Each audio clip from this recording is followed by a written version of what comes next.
Rosh Hashanah is not only a celebration of the start of a new year, but the celebration of the start of everything.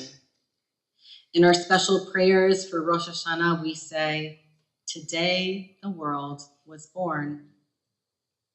We read stories about the creation of life.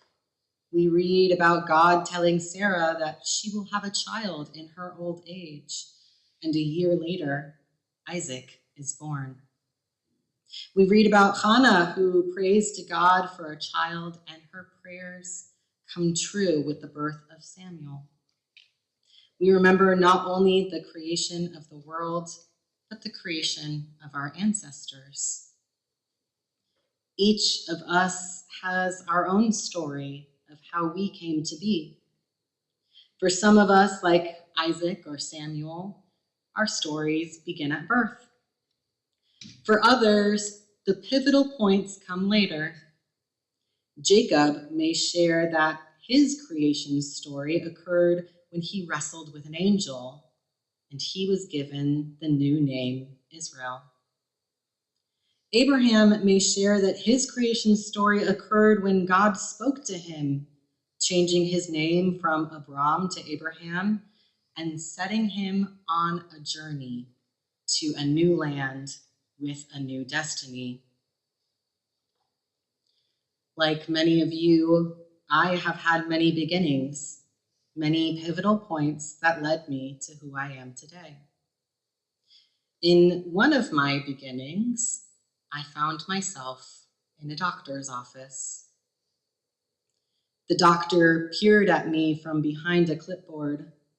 I sat sideways on the hospital bed, my legs swinging off the side, my dangling feet kicking the air. I rubbed my sweaty palms with my thumbs. The fluorescent lights felt like a spotlight directly on me. The doctor asked me, "When did it all start?" "When I was younger," I responded to him. I was seeking a prescription for testosterone as a part of my gender transition. I searched for months for a doctor willing to prescribe hormones, and I had to pay for the visit out of pocket. Then he handed me a script, and my heart skipped. A new beginning. In the beginning, God created heaven and earth. In learning about the creation story as a child, I learned that first there was nothing before God began creating. Like the Big Bang, there was nothing at first, but then God brought everything into being. But in reading Genesis as an adult, I was surprised to find no evidence of nothing. And in looking for nothing, instead, I found several things. Before God began creating, the earth was tohu vavohu, formless and chaotic, with a darkness on the surface of the abyss and a wind of God hovering over the waters. In the beginning, there wasn't nothing. There was earth and chaos and darkness, an abyss, wind and water. There was tohu vavohu, a perplexing phrase which I translate as formless and chaotic. The medieval Torah commentator Sforno interprets the phrase tohu vavohu as meaning the raw materials of the universe in a constant state of shape-shifting. This was the nature of the universe when God began creation. Confusing and uncertain. We don't know where the unformed earth came from or why it was chaotic. Our beginning doesn't start with the beginning of everything. We start with the beginning of creation. What is the beginning? I started my beginning with the story of my doctor's visit to get testosterone. I didn't start with the story of sitting by myself in a movie theater. crushed by an unexpected wave of gender dysphoria, feeling like my image didn't match my true gender. Seeing a character on the big screen and knowing that the world did not see me that way. I didn't start with the story of my stomach churning after staring into the mirror and seeing someone else, having to pause and take another look. The unnerving feeling of unease at not recognizing my own reflection. In my beginning, in my unformed state, there was chaos, there was confusion, there was darkness. There's a midrash, a rabbinic story about creation that goes like this. There was once a parent with 2 adult children whom the parent loved greatly. The parent gave each child a bag of wheat and a bundle of flax, and then the parent left on a trip. Later, the parent returned home, and they saw that one child did nothing with the gifts given, preserving them as they were. And the other child created bread from the flour and cloth from the flax. Which child made their parent more proud? The one that took the raw materials and created something new.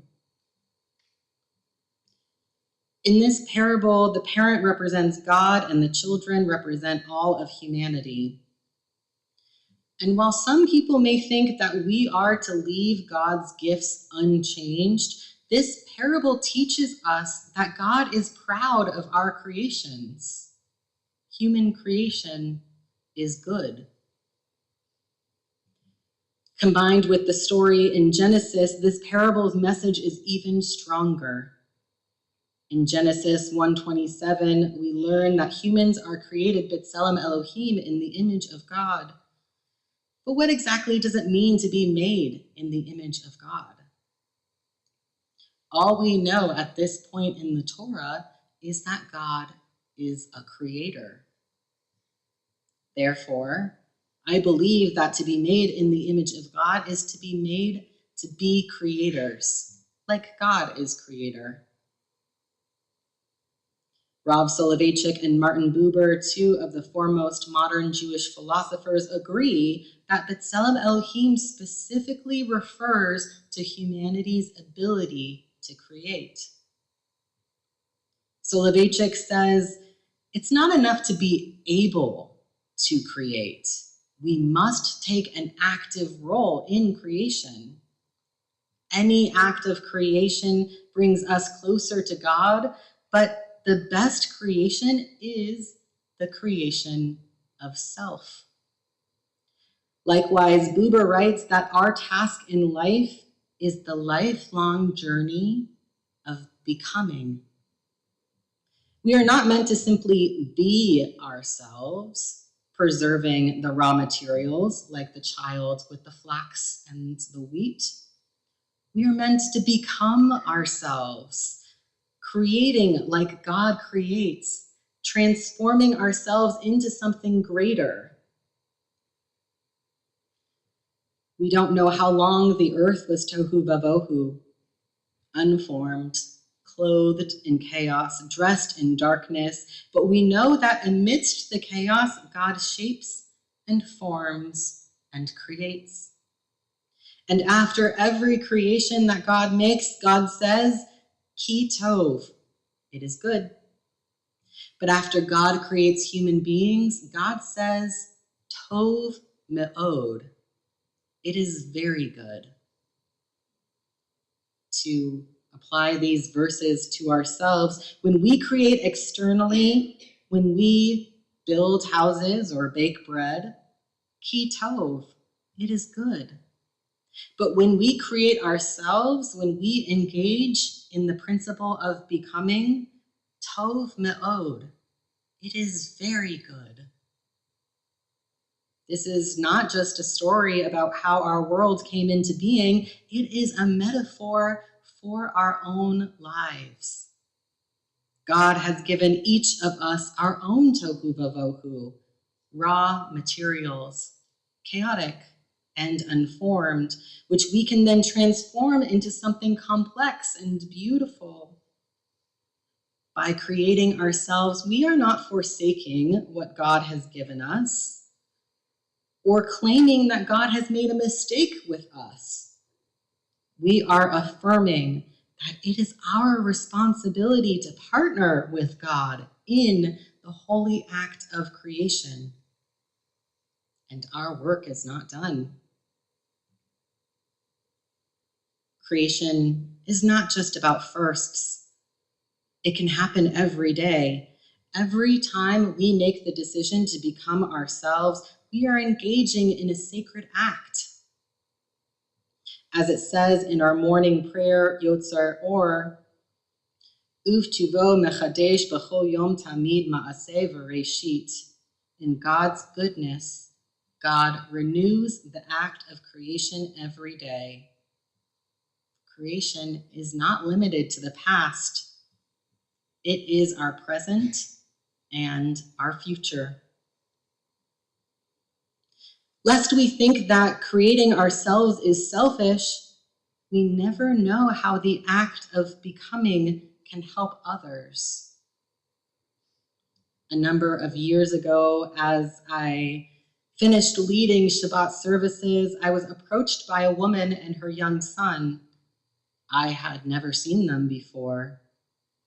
The mother told me she had a question. Hypothetically, she began, if someone was born female but identifies as male, would they be allowed to have a bar mitzvah?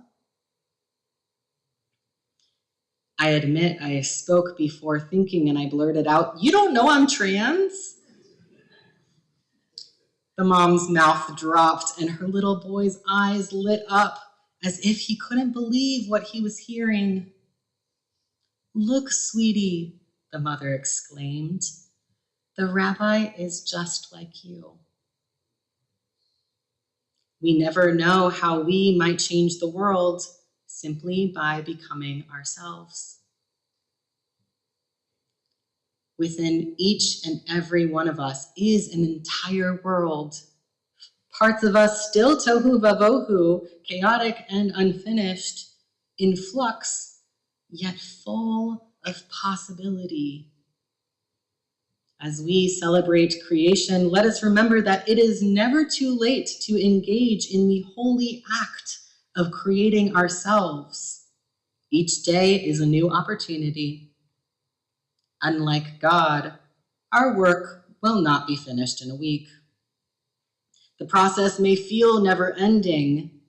Creation takes time and energy, but it is our destiny in this life to shape our raw materials and create a self that we can be proud of. Every piece of art we create, every apology we make, every book we read, every lesson we learn, each time we grow, we engage in self-creation. When we hear the shofar blast tomorrow, it is a wake-up call, urging us to action, reminding us that the time for change is now. Let us heed that call and look inward, discovering where we have room left for growth. Although the journey of becoming has no end, may each of us reach a day where we can look upon our created selves and see Tov Me'od. It is so very good. Shana Tova.